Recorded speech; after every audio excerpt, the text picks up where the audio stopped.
Okay, so I spent 24 hours with Marvel Tokon's beta, and y'all know we gotta talk about it. Technically 24 plus hours, if you guys remember my 1 hour, 40 minutes of footage that went up on the channel when I went to Evo to kind of play this game early. So I have probably the most hands-on time with this title as a standalone regular guy, right? Obviously the developers are gonna have a lot more time than me and maybe a couple influencers, but as of right now I feel like I'm the most experienced to talk about all things Tokon. And not to toot my own horn, I was pretty nice at Guilty Gear Strive, Arxis' previous title, and I am very, very good at Dragon Ball FighterZ, so I feel like I'm pretty qualified to talk about all things Arc System Works here. So let's dive into the pros and cons of this beta, things that I like, things that I want to see improved, and most importantly, things that I hope definitely get addressed before 2026, or at the very least in future seasons of the game as it rolls out during its release, whatever that will be. All right, let's kick things off with the pros, okay? I want to talk about all the good before we get to the bad, right? The classic. First things first, the movement is absolutely fantastic. It's borrowing a lot from Exard Rev 2 and Dragon Ball FighterZ, predominantly, funnily enough, Exard Rev 2. But what really separates it from a lot of the games out on the market currently, one is the fact that, well, you can move.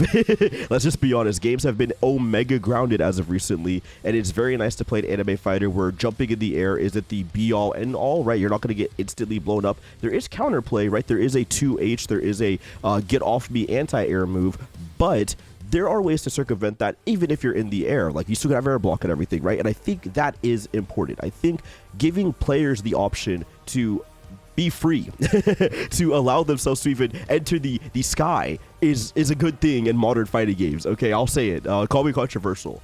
As for each individual character movement, it's pretty varied. There was a lot of characters with flight abilities, but what struck me as strange was not all flights were treated the same, right? Iron Man's flight was relatively fast. He has breakneck speeds and dashes, and could even cancel into flight with the various unique moves and things he could do. So he felt very, very quick, right? Whereas a character like Star-Lord was kind of floaty in midair, right? He kind of felt like, oh, he's taking his time up there. You would go for like a whiff, and he would just barely move out the way, right, to kind of catch him pressing. But he was a lot more floaty and a lot more tactical when it came to his flight, right? And then you had Storm, who was literally breakneck. Storm could just instantly take it to the air. She had moves which would put her in flight cancel. She was absolutely ridiculous with all of the different movement options she had. And then you had characters like Miss Marvel, who couldn't air dash, right? Couldn't fly at all. And you had to use hyper jumps and her stretchy arm, her unique action, to kind of move across the stage effectively.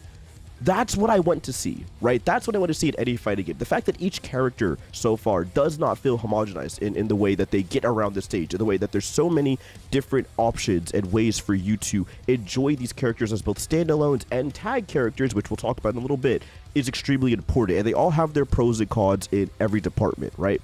I think that is already a massive step forward. It's something so fresh and unique for this particular game, and it's doing a lot to separate itself from everything out on the market. Okay, speaking of characters and their movement options, let's talk about some of the archetypes here. I actually enjoyed my time with every character that I've played. I think the only one that I didn't really click with was Dr. Doom, and it wasn't necessarily because I didn't like him. I think he was actually really sick. It was simply just because, hey, I don't really have the time in this short beta span to figure him out. I'm just going to focus on characters that I already am committed to, right? Aside from that, everyone was very unique, right? Does the unique button do a lot of this carrying? Sure, right? Captain America, for example, has 3 different shield throws. You know what I mean? Between his core circle forward shield throw and his medium version, that his unique action. But the uniqueness of the characters comes from Captain America could juggle it. If you press the unique button again as it's being thrown, he can kick it back, he can jump in midair and hit it down with his fist. There's a lot of unique tech there, and even as it bounces off, goes into the air, you could kick it again when you land on the ground. So when you start discovering these characters and peeling out parts of these layers, yeah, there's some depth in each character design, despite all the movesets and the way you fire out these special moves being homogenized, right? They're all core circle forward, core circle back, and down input, short you input, right? That isn't the end of the world for me personally, especially because this is a quick skill game, kind of similar to Grand Blue. I don't really flame Grand Blue for it. I don't flame games like Battle for the Grid. I'm perfectly okay with these games having, quote-unquote simplified inputs, and I'm glad that at least each character has so many different things in their moveset and their toolkit that it feels like, hey, these guys are very unique in their own way. Iron Man was interesting because he's like a zoner, but he could close the gap. Again, he had a unique action which I absolutely adored, being the fact that he could fire these little micro lasers, and upon doing so, he could instantly flank cancel or dash in or do literally anything to close the gap, and I thought that was super sick. And if you use his quarter circle back, which is a charge that could also break wall, you could get some crazy stuff going. You know what I'm saying? You could get some crazy things out the way, right? Miss Marvel was the most fun character to me, mainly because of her stretchy arms and her grabbing. It was super fun to constantly like juggle people in midair with the grab, knock them to the floor, go for a re-grab, and then eventually end things off with the super, right? She has so much potential in her toolkit to, you know, be explored, because she could grab in multiple ways. She could grab upwards, she could grab forward and left, and back, and she could also grab down. So like, there's potential there, right? There's some crazy set play and scenarios you could probably come up with once we start unlocking some of the tag features. And then you had Storm, who was easily the most unique character and most fun character to play, but I just could not completely figure out during this beta time, like the fact that you actively control this screen, right, with the wind was so much fun. And yes, I know a lot of that comes from my girl Rachel in BlazBlue, but I can't deny that it's just a cool ability to mess around with in a tag team environment, right? Setting up her icicle and having it drop on the ground, and then like jumping behind someone and having the wind push them, and they don't know where to block, and then they're frozen, and you get a full combo after that. Dude, like, that's just sick, right? That's just fun. And I know that's in other Arc Sys games, but it's the fact that they brought it in to this tag team environment that makes it so sick, especially with so many characters on the screen. And yes, again, I know Rachel is a BB tag. Different game, right? Different context. But I really just enjoy how Storm felt and how Storm played overall. Funnily enough, speaking of how the game felt and how it played, let's talk about unlocking the team. That was the weird mini game that everyone was pretty trepidatious of when it came to the release. Like, oh, how are we going to unlock our teammates? How are we going to do any of this stuff? And then you do it and it's lit. You can do things by like punching characters with certain special moves, or you can get a throw, and upon doing all of these different devices, you'll be able to knock people through the stage transition, and then you unlock your character, or you can flatten them against the wall, and then also unlock the character. That particular mini game is so much fun. It changes your gameplay heavily. Like you know, some people want to go for the short combo, something quick, and then you could break through things. They kind of keep things pushing, right? So you can get to your team as quickly as possible, get to the fun as quickly as possible. And then some people are going to be like, nah, let me take my time. let me be safe on how I want to do this, right? So I think that aspect is super sick, right? Unlocking the team for me was such a fun little mini game to play within the confines of the combat, because it's this really fun tug and pull, right? Kind of reminds me a bit of the grid system in Eunice in a couple ways, just in the sense of there's this like tug of war. But I enjoyed it overall. I think it's sick. The lobby system, they were fine. You know, it's a tradition now for Arc Sys titles to have a lobby, and for the most part, it worked. I only ran into issues like 1 or 2 times in terms of people not queuing, but I wouldn't chalk it up to it not really being the game's fault, and more so connections with on the players' end, because like they would be sitting on the cab and then they would like disappear, right? And I don't know if the game like kicked them out, or if they were like logging off, they were still on the cab, or in rest mode they were still on the cab, and then it caused us not to connect, right? So like I feel like there's a couple variables I'm not privy to exploring there, but for the most part, when it came to just matching with people and playing, I had a blast. I had no problems. My only gripe, to slightly dip into the cons, was the player base. There was too many people just walking around not wanting to play, and I need y'all to sit on a cab and play the gosh darn beta that you signed up for. Okay, like there were so many people that were just running around and like not interacting with the actual gameplay system, that I'm like, hey, we're here to beta test. I want to beta test. Why are we all role playing right now? Like, let's go. So that was my only gripe. I was trying to get so many matches in as quickly as possible. Like, they would not let me do that. You feel me? So not a big fan of that. To talk on some of the presentation stuff, I think the music was really good. My standout themes were Miss Marvel's theme. I love Iron Man's theme, and I thought Dr. Doom's theme was really sick. Like this kind of rock, you know, almost metal vibe. That was awesome. So all of those themes really spoke to me, and for the most part, they're all great. Captain America's theme is also a bit of a standout, but the music, you know, it's the standard like modern Arc Sys affair when it comes to their tag games kind of thing. It's just it's good at the moment. It's kind of hype, but it's nothing like crazy, right? I need to hear more of the soundtrack. I'm really excited to see Spider-Man's theme and Ghost Rider's theme and kind of hear how that goes. But you know, it's good. It's pretty solid. The announcer. This is a bit of a weird one, but I love the announcer because he's the guy from KOF 15, and he's so electric, and he brought so much energy to each fight. The hit fills and the sound effects on hit, to me, were overall crunchy, especially special moves. I feel like some of the standard punches might have been a little soft, right? A little wet noodly, especially these lights and some of the mediums. But the core sound design when it comes to the sound effects of your special moves going off, that was all excellent. Like, no notes, 10 out of 10. Game feel, really solid. Already went into why I love movement for each character. I actually actively enjoy some of these stage transitions. They happen a little too frequently, which we'll talk about in a bit. But the wall slump, when you push them all the way to the edge, that is a really dope mechanic in a tag game. There were so many situations you could set up for, whether you want to like end a combo and kind of have them flip out, right? Skullgirl style. Or you could set up for calling your assist on wall slump and getting a crossover, right? Like kind of setting up for some mix where you could do a cross up, or you could jump behind them and like do all these crazy things. Like there's so much potential there that I would love to see further get explored. But for now, we're just kind of, again, we have to wait. But like, I really liked that mechanic. It didn't fit in a game like GGST for me, but it rules in a game like Tokon because of the tag nature, if that makes sense.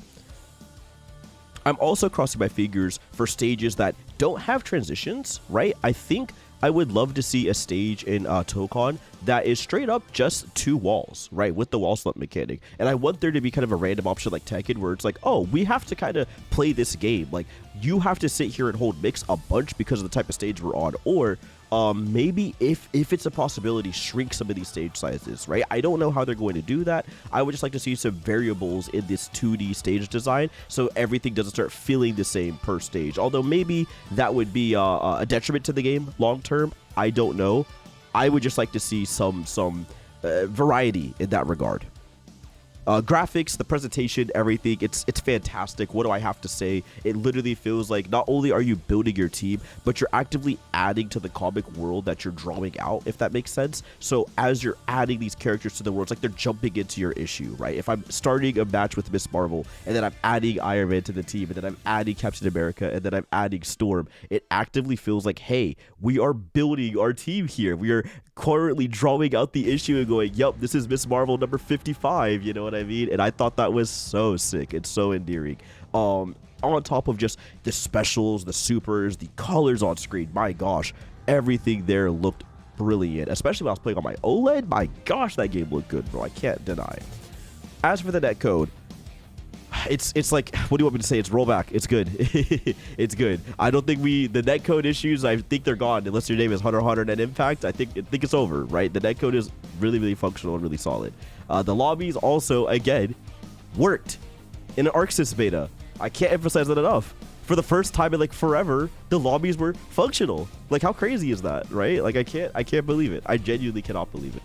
So yeah, overall game good, right? I think we could all shake hands and agree on that for the most part. Some people I have their problems with it, which is fine. For me though, let's talk about some of the cons. Let's talk about some of the issues I had with Marvel Tokon. First things first, the auto combos in this game, dude, are so bad. I gotta get off my chest. I get in a game like Dragon Ball FighterZ where you have the advancing like auto combo yada yada, like that to me fits the anime nature of Dragon Ball FighterZ. It fit what they were going for, this beginner kind of fighting game that eventually blossomed to something more. But the whole game unfortunately was literally dictated on this like auto combo structure, if you guys know what I mean, when it came to a game like DBFZ. Tokon is a little bit different in this regard because they actively put a system in the game that is basically borrowing straight from DBFZ's like manual combo, or as many as you could get in that game, mindset, right? Where if you do like crouching M into standing M, you get a jump cancel, you could go crazy, or you could transition it to an auto combo from there with a heavy button or whatever, right? So you guys kind of get the gist, right? The game, when you have the auto combo, seems to prioritize it a bit too much at certain points. So you would try to be going for something or try to like do a special move or whatever, and the game's like, nah, auto combo time, right? And that boils down to the input reader of the game being really, really finicky, especially on DP and especially on down inputs. Basically anything that prioritizes down, the game just could not figure out, and that got very frustrating when I tried to do certain streaks, especially if you're trying to do like a grounded DP into an aerial combo or rave, something that Captain America has, and the game's like, nope, I'm gonna prioritize the auto combo here because you think so, and it's probably what you want, and I'm like, no, I don't. So that's one of the reasons I hate auto combos, right? The second reason, it's advancing in this game. So as you're mashing light, your character's like moving forward on this axis, and then you have to sit there and hold a block string against a player that doesn't know what they're doing, and you're just sitting there basically waiting for the auto combo to end, and then you blow them up with like a traditional combo. That sucks. The third reason I don't like the auto combos, for the players that do be using them, and it's fine if you have to, it's a beginner game and all that good stuff. they do way too much. Some of these auto combos when you get your 4 characters are insanely high in damage, especially your heavy and mediums. And they're a little too easy to get off, in my opinion, especially because of the way the link attack works. We could do like light, into medium, into heavy, and like do all these different ways to quote unquote auto combo. The game just gives you too many opportunities, in my opinion, and a little too much flexibility in that regard. I just don't think that should be the norm, especially when you get like the teammates jumping you and everything. Like, I don't know. I just don't like that. I don't like how they function in this game. I think they're a little too prevalent. They were definitely eating up a lot of the time during the beta, and like towards the end, you could see me play, and just all of my playtime was essentially, and most of my wins, to be honest too, were just blocking and waiting for a homie to stop mashing the auto, and then I blow them up, and then they would either get mad at RQ or they leave the lobby and like leave me on the one and done. And it's just like, dude, I don't know what to tell you. You know what I'm saying? Like, this is a flaw with the game, right? The same thing happened during Dragon Ball FighterZ early on in its lifespan, and I'm afraid it's going to harm the casual player base more than it's going to assist them in wanting to learn the game and get deeper into it, right? On a similar note of auto combos being a bit annoying to deal with, and again, I don't think they should be comboing some of the supers they do if you're calling assists and getting big damage, but we'll leave that there. The defensive mechanics of the game also kind of sucked. They're a bit too samey. I didn't really enjoy this like assemble counter system that they had, because I was pressing L and H. I don't think I got it off aside from once, and it was just like, they got to do something about that, man. You know, the defensive mechanics just, they could be a little heftier, a little better, a little more palatable. Right now, the biggest change I think they could do is just giving us some form of push block, truthfully. And I know with the type of game Tokon is, that is going to end up being pretty difficult in the long run. If you guys listen to how I was talking about some of this 4-way mix and some of the things we're doing with these tag mechanics, it's going to be very difficult to set that up, right? If you could just push block, that destroys a lot of the game's momentum. But I don't know. I feel like assemble counter, the way it functions right now, it needs a little fine tuning, maybe, right? Maybe push the character back further. I don't know yet, right? I feel like it was full screen when I played, but like you could close the gap so easily, so I don't know. But as of right now, I think a couple of things have to be made, changed in that regard in terms of the defense mechanics.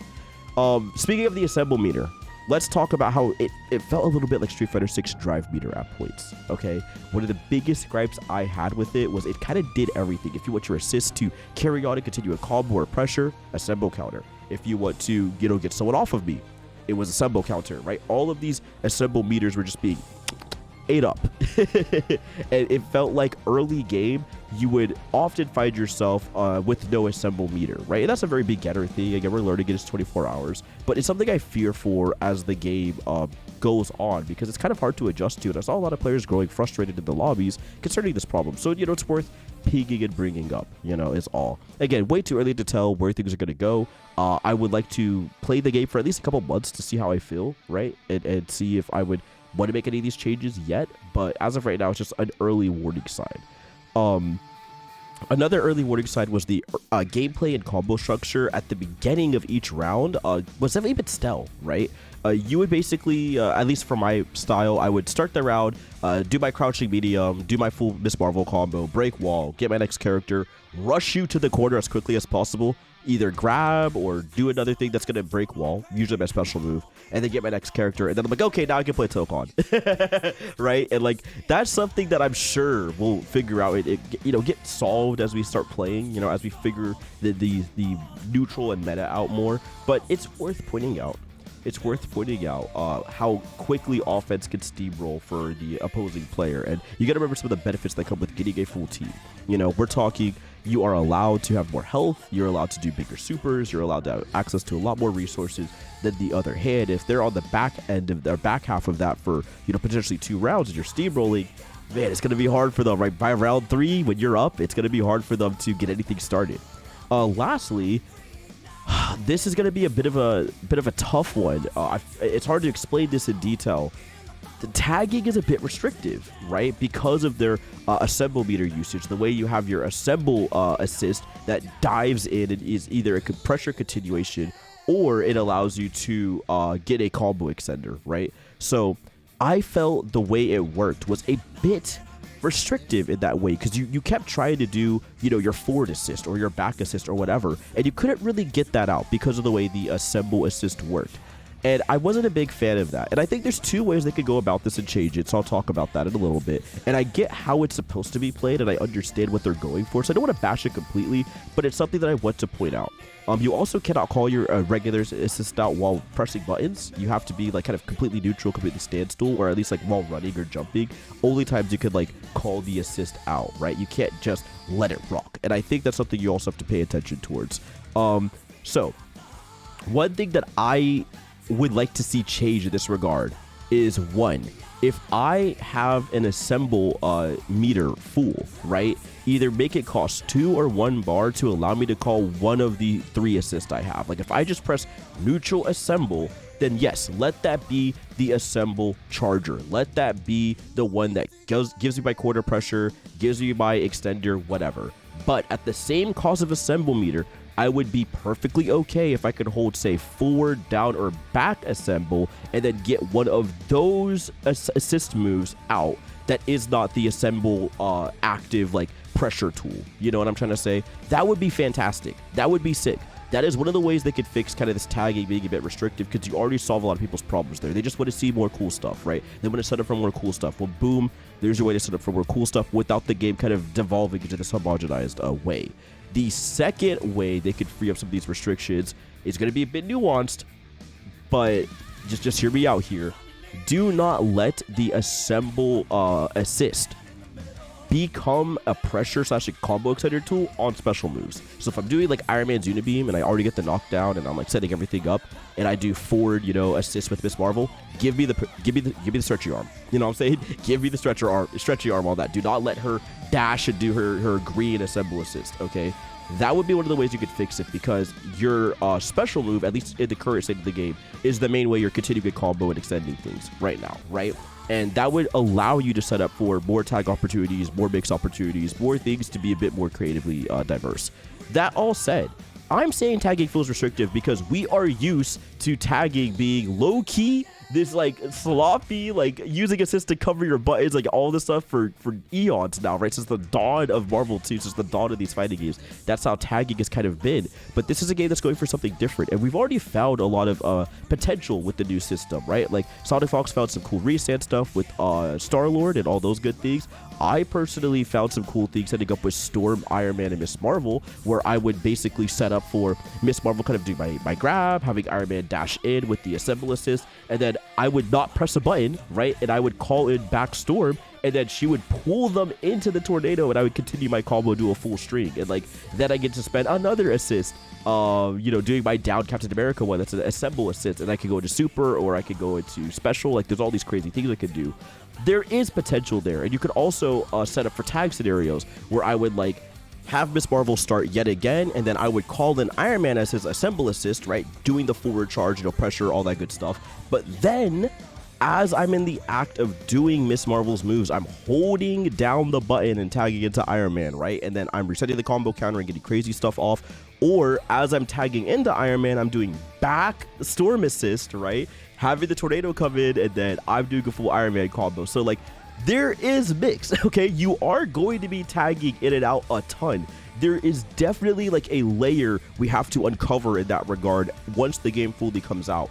My brain was expanding. That's what I'm trying to say. That's what you want to feel when you play these games. Your brain has to start expanding and going, wow, what in the world am I doing here, and how can I keep doing this? Okay, that is important. So I don't want to take that away from any of the experience I had with the title. I really enjoy the tag system because it's making me think different. It's making me structure combos differently. I like that combos are relatively fast in this game. They're quick. You're playing neutral a ton. You're playing defense a ton. You're playing mixture and figuring out ways to stop people's oppression a ton. That is the important part. The fact that we are actively playing the game a lot is a big step back from, say, DBFZ and other tag fighters where you're kind of on the back foot, not really enjoying the actual playing of the game, right? Let's be fair, TODs are a thing, right? And I don't know if eventually Tokon will get to that level, potentially, maybe it might. But for now, in this brief amount of playtime we had, There's a lot of potential for this game to blossom and grow into one of the most unique tag fighting games on the market, and right now it already feels like the most unique. It already feels like something that just has not been done. These characters, while sure some archetypes are similar to other traditional fighting game characters, and even Arc System's own Pantheon, it still feels like, thanks to the tag formula, this is a system that we have not seen. This is a system that's brand new. This is a system that feels fresh and unique, and I want to sink my teeth in it so badly. It's with an IP I love, it's with a developer I adore, it's with a system of mechanics that I cannot wait to delve into, and I am thoroughly impressed, despite my cons, despite my frustrations, with how great this game is shaping up to be. So Tokon, for me, I'm really looking forward to it. Those are my thoughts on the beta. Those are the things I like. Those are the things I don't like. These are the things that I hopefully will see get cleaned up and fixed as we move along to the 2026 release date. But I gotta ask you guys, how are you feeling about Marvel Tokon Fighting Souls? Are you guys looking forward to it? Are you excited? A little bit of that, a little bit of this. I'm saying I cannot wait for this game, and I'm just happy that we're going to be playing two super unique tag fighters. 2XKO is literally dropping tomorrow as the making of this recording, along with Tokon's 4v4 style, and they're both sick. They're both awesome. We live in the best timeline right now, and Invincible Versus is on its way soon, and hopefully that game is dope as well for people that prefer a more traditional style. To me, that felt, very akin to, a Killer Instinct, a game that's like Tatsunoko vs. Capcom, MVC3, they're the kind of traditional styles, right? So, yeah, I'm so sick. I'm so sick, and I'm so excited for everything. I'm sick. I feel like I'm getting sick because there's so many cool things coming out, man. I'll see you guys later. Please take care, and peace.